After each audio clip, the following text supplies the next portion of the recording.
Hello, everybody. I'm Phil Brandt, President and CEO of AIM Employers Association, and welcome to This Week at Work.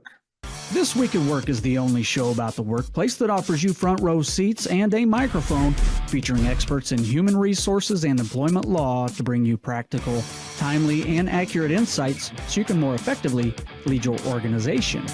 It's Thursday, May 23rd, episode 280. Today, imagine discovering that your new hire is a North Korean spy, or that an email from your boss is actually a scammer pressing one AI keystroke. Yes, you're probably not the IT person, but your role in HR or as an employer comes with specific risks that can be exploited.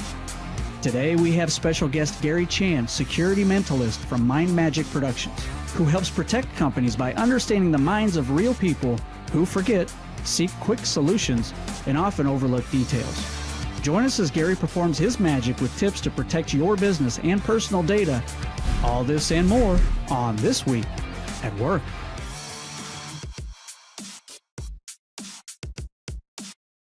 All right. Welcome back, everyone. Happy Thursday. We are almost to Memorial Day holiday. I love it. Kicks off the summer, nice and fun. My favorite time of the year. My co-host, Bert Garland, I think he's taking a little break early. Nick, says he's already on the West Coast, and I know how much he loves working in California.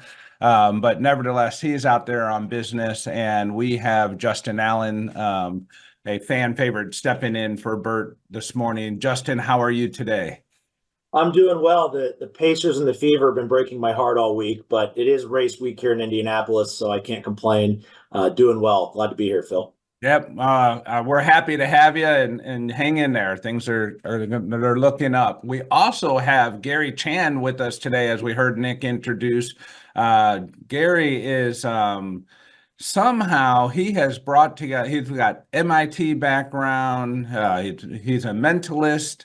He's FBI experienced. He's a local person from the St. Louis community here. Gary has got a very interesting background and really focuses on cybersecurity and has a little bit of fun with it along the way. Gary, good morning. How are you today?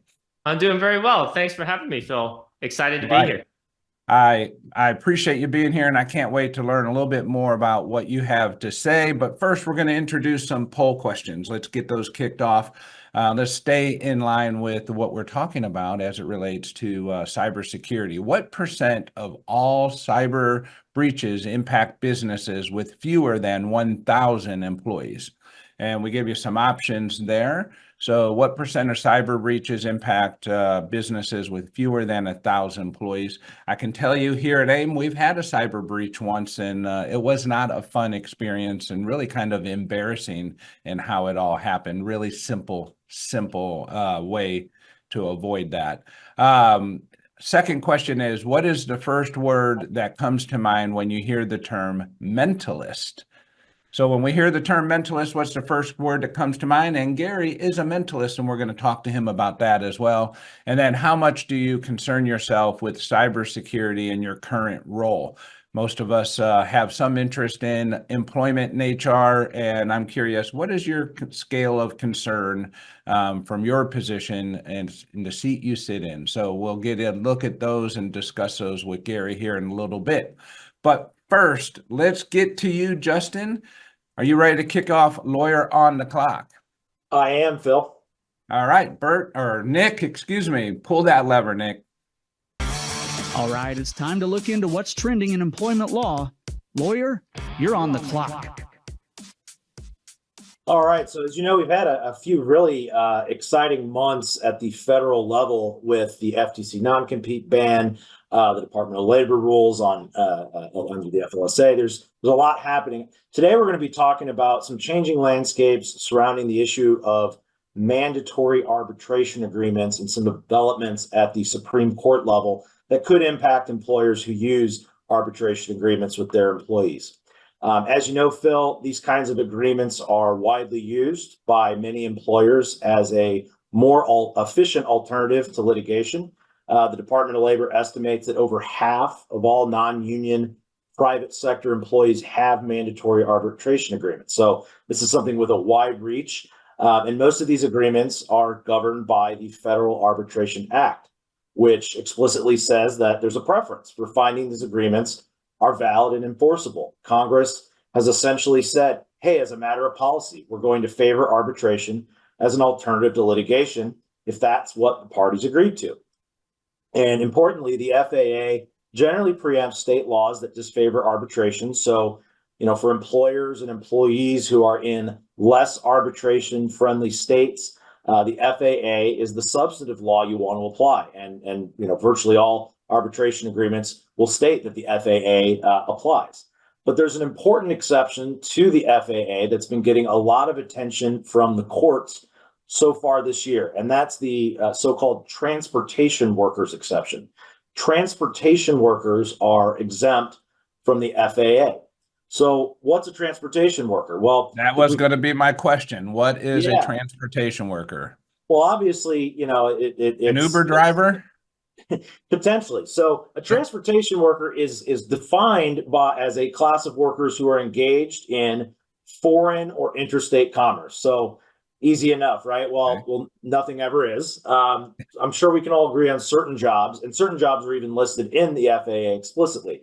Railroad employees, truck drivers. There was a Supreme Court a few years ago that dealt with airport cargo employees. Those are all pretty clearly going to fall within the FAA based on the language of the law and existing Supreme Court precedent.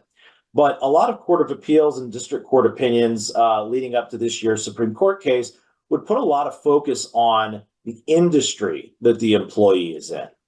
The question that the court grappled with in the case decided in April is, does it turn on the industry or does it turn on their duties and responsibilities? And the court ultimately found that it turns on duties and responsibilities. So what about warehouse employees? What about someone who drives equipment or goods only a short distance entirely within the same state or even the same city? Are those transportation employees? And the answer is maybe. Right. So the Court of Appeals, and now of course it would be maybe. It can't be clear and cut. No, and it's not. And I think the Supreme Court's decision actually is going to create more ambiguity and opportunities for plaintiffs' attorneys to make creative arguments that an employee falls within this transportation employee exception.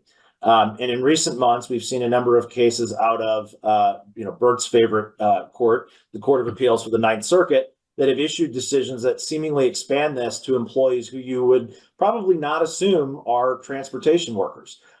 In one case, the Ninth Circuit ruled that drivers who deliver ingredients from a supply chain center to local restaurant locations, all within the same state, fall within the transportation worker exception, even though they're not taking the goods across state lines. The possibility that is facilitating the movement across state lines into the future was enough to trigger the exception. And the Supreme Court refused to take up that case. So that is the law, at least in the Ninth Circuit.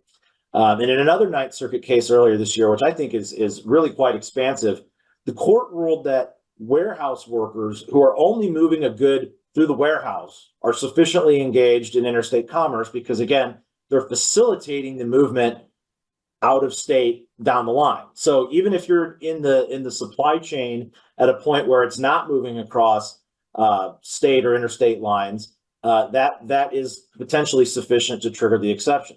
So really, they're looking at it from the position of the goods that are being transported. If you're touching and moving the goods, then you may be more at risk of falling into that category. That's exactly right. And a Supreme Court case, the one I mentioned earlier in April, I think is going to pave the way for more arguments like that. Again, the court ruled that the exemption doesn't turn on the employee's industry. So in that case, the Second Circuit's analysis really focused on, are these transportation employees or are they employees in the bakery industry, and decided these are employees that work in the bakery industry. And the court said, well, that's not what this question turns on. It turns on whether or not they're facilitating the movement of goods across interstate lines. And so the court took, I think, kind of surprisingly an expansive view of this exception.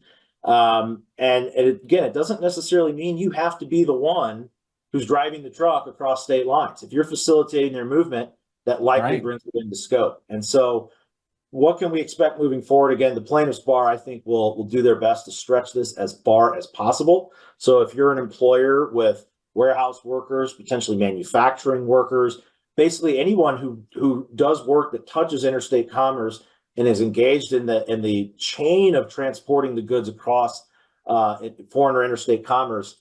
You may be facing this argument down the line if you end up trying to enforce your arbitration agreement. So what do you do as an employee? Yeah.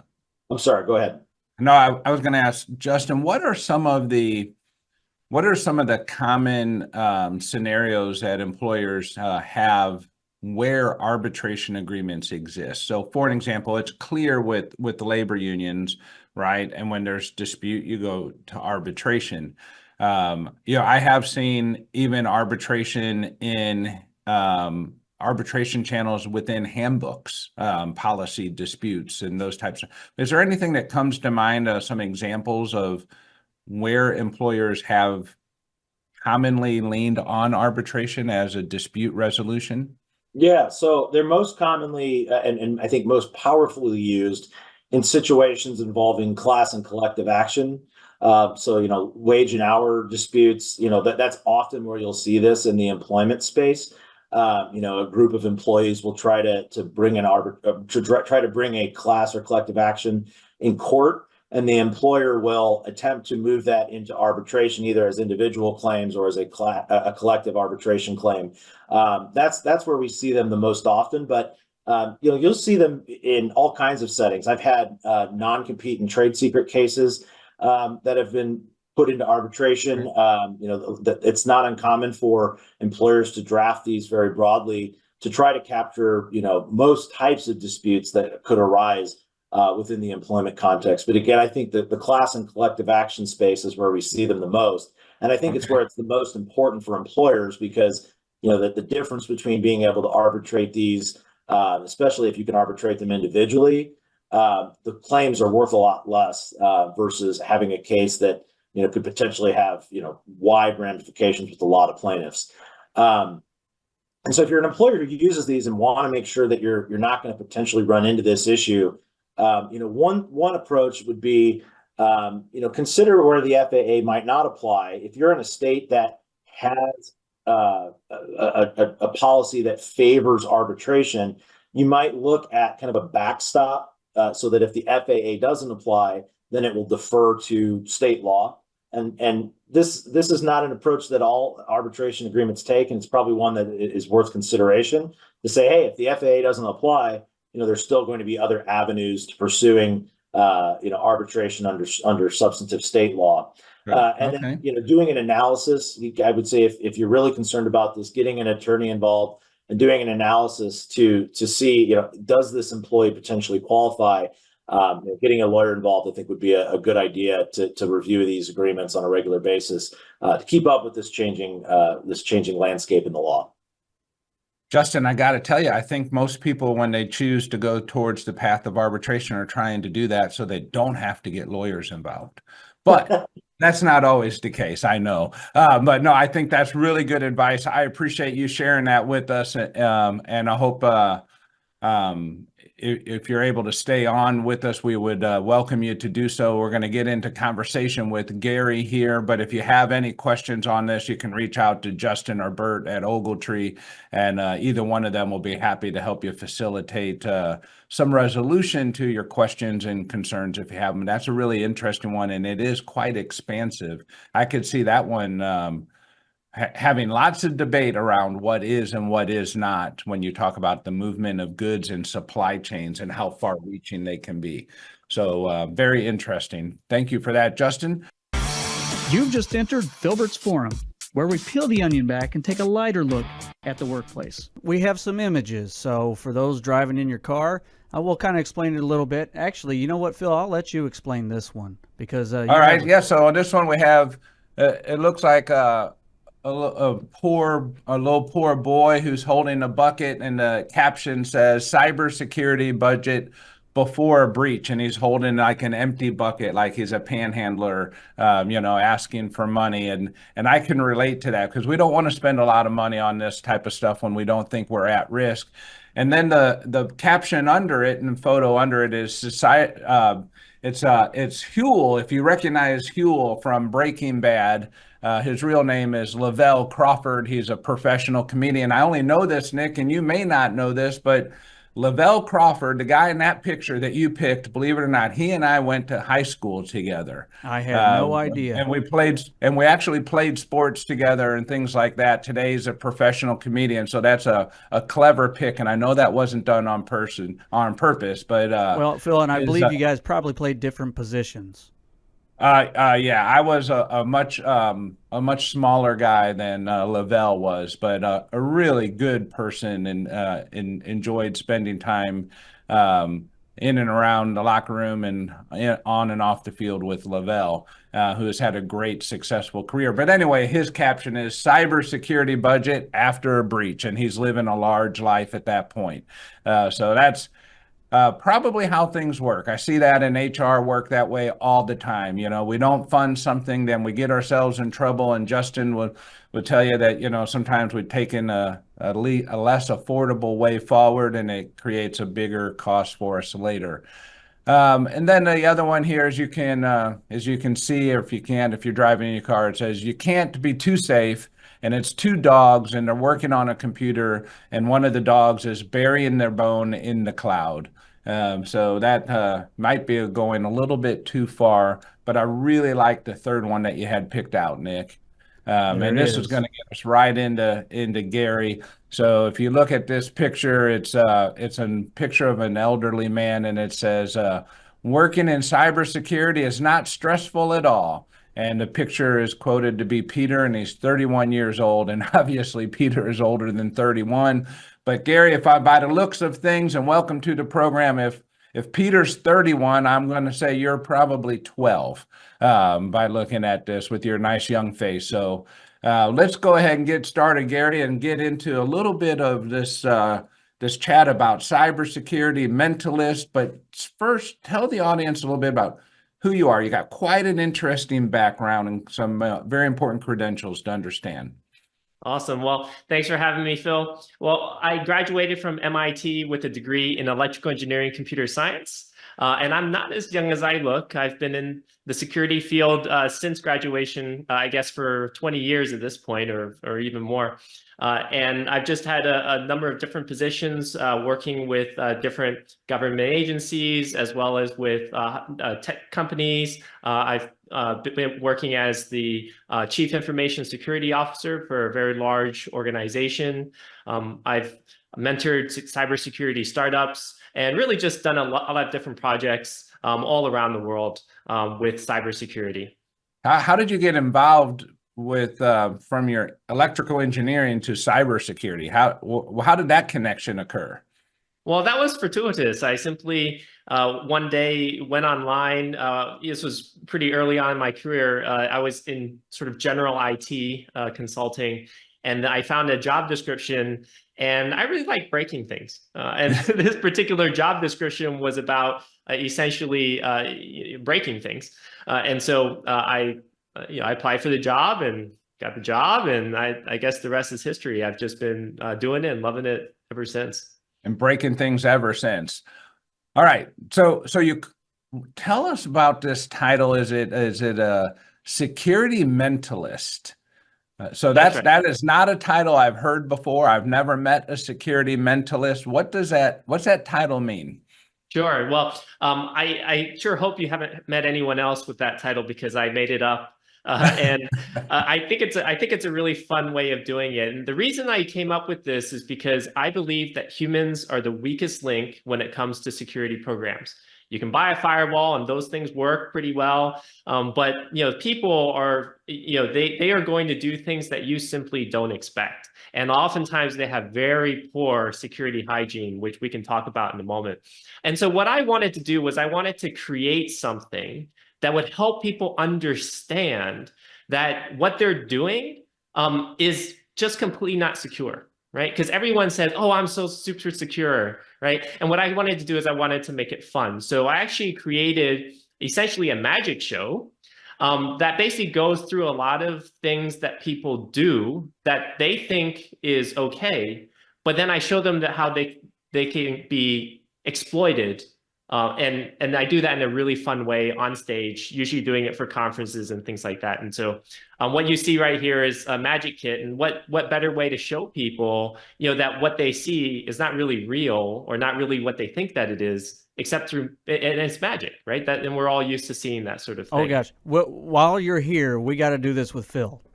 Can we do something with Phil on the show? Yeah, well, yeah, let's do something. So before this call, and I know you haven't had time to check your email yet. I actually sent you an email, but don't open it. Don't open it, right? Okay. But you've got an email from me, Phil, which we'll get to in a moment. So don't open it yet. And what I have the email. Yeah. All right, perfect. So what we're gonna do is I'm going to try to influence you to think of a playing card. Okay, like ace through king, 4 suits, spades, hearts, diamonds, and clubs. Okay, so you're familiar with playing cards. Yes. Okay, excellent. I enjoy a good game of poker. Yep. Oh, very good, very good. So we're going to be playing a game of poker here to an extent. It's going to be all in your mind, right? Because this wasn't set up ahead of time. You don't really know what I'm about to do. Is that right? No, not at all. Okay. What I'm going to have you do is I'm just going to have you to imagine that you're taking a walk outside.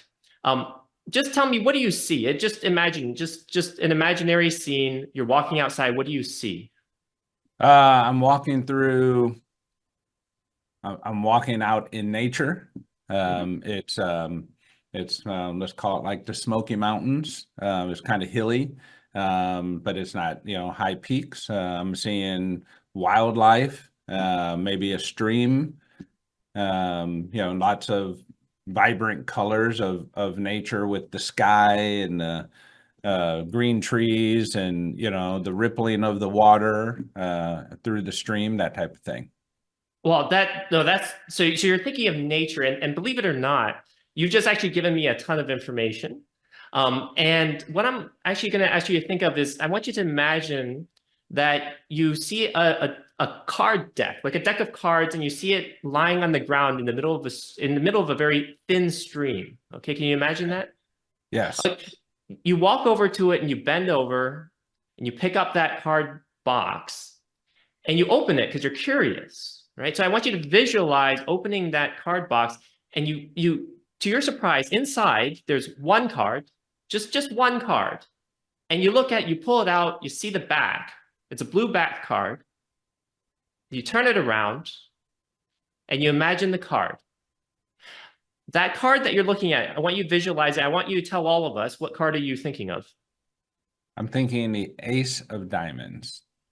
The Ace of Diamonds. Now, Is there any particular reason that you were thinking of the Ace of Diamonds?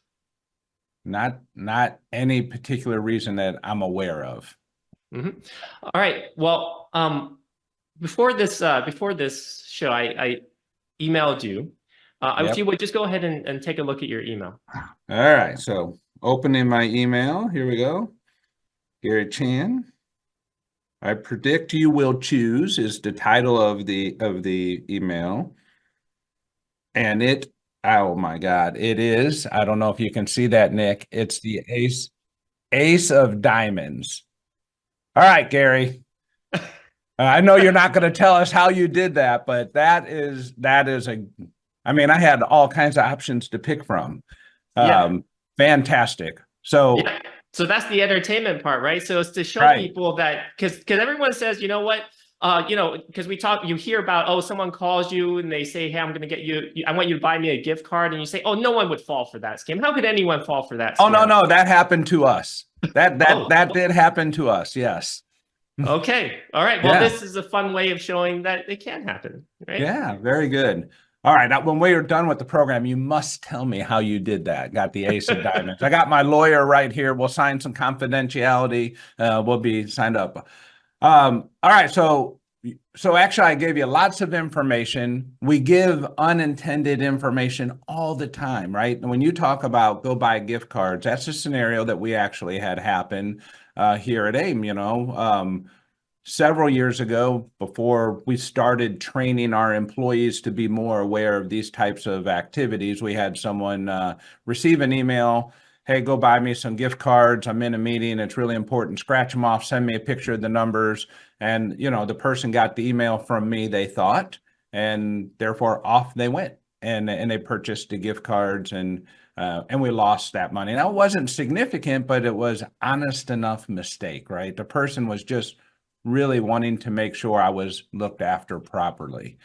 So what are some of the tips and tricks that we should be aware of when we're thinking about cybersecurity? Sure. Well, there are definitely a lot of things that can be done, but I think the first thing and most important is that if your company has a policy or training of specific things, be sure to follow that, because your company is going to know more the specific types of scams and things that come across your desk, right? So Right. speaking generally, I would say for HR folks, make sure that you're really watching out on those emails. When someone sends you an email, make sure that you know who they are from. I know HR folks, especially recruiters, gets lots of emails from different folks that, it's the first time they're meeting, right? You don't know if they are, and you don't know if they are who they say they are. And sometimes they may send you their resume as a Word document. And then when you open it, it may say like, hey, macros, click here to enable them. Don't do that, because that could be malware that's in there. It might be a perfectly legitimate resume, but then it's taking over your computer if you allow that macro. So there's a ton of stuff, then we can talk more about different tips too, but those are just a couple of highlights. So one of the hot topics for all employers today is, have remote employees versus employees working, in office or in the facility. And sometimes with these remote employees, we don't know where they're applying from. We really don't know the individual. We don't meet them in person. Maybe we Zoom them. Sometimes we don't. I know you have some experience with remote employees, North Korea. You got a little story there you'd like to share with us. Yeah, so you can actually look this up on the internet because there was a big story about it just not too long ago, where essentially North Koreans in North Korea were applying for jobs as Americans. So they would just, as an example, just steal someone's identity, right? And then apply for jobs doing IT. And they would say, well, I'm a remote worker, and American companies would hire them to go do work. Now, whether or not they did the work, is not really relevant here. What it is that they impersonated somebody else to get a job. Right. And then they took that money that they paid, got paid as a salary, and that was used to fund the North Korean weapons program. Right. So you don't know sometimes who it is that you're hiring, especially when they're remote workers. And this sort of thing was very prevalent. And the FBI helped to take down at least what they know of that sort of scam. Yeah, and I think, we do background checks, we do international background checks as well as part of that to help avoid that. But it's so easy to assume someone else's identity. We talked about Jimmy. Is someone that has used my social security number in the past and uses that name Jimmy with my social. And employers, it's tough. And Justin and I work with them all the time to make sure that they're doing all the right things to have their workforce be legit and be who they say they are and done legally. But it's easy to get over on an employer today with false documentation, those types of things.